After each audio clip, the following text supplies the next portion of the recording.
ipakita niya, inbit na paagi. Sa guman niya, iyang gihatag, ang hinanda, aron malukat,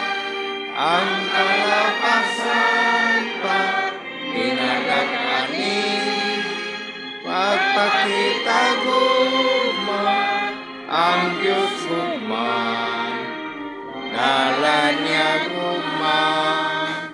ang gugma sa Diyos, dahil sa Diyon ay atonin. Kondugon, kini mo dasit, nga atong panggaon, tanan nato, nga igsoon, ang atong gugma, sa Diyos o Gisuon, inating kasing, natong ipakita, ang ilang sala, kabunanong gugma, Diyos kong gugma, ang ipakita, tungod sa gugma, kita na iusa, nga sama, pamilya,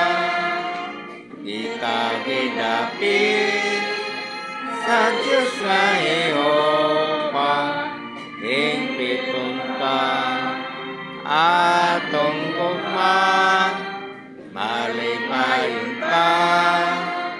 og nagkaiusa,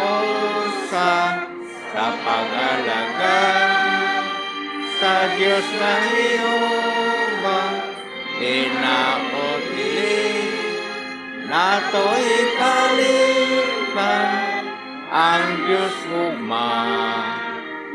oo Diyos gugma.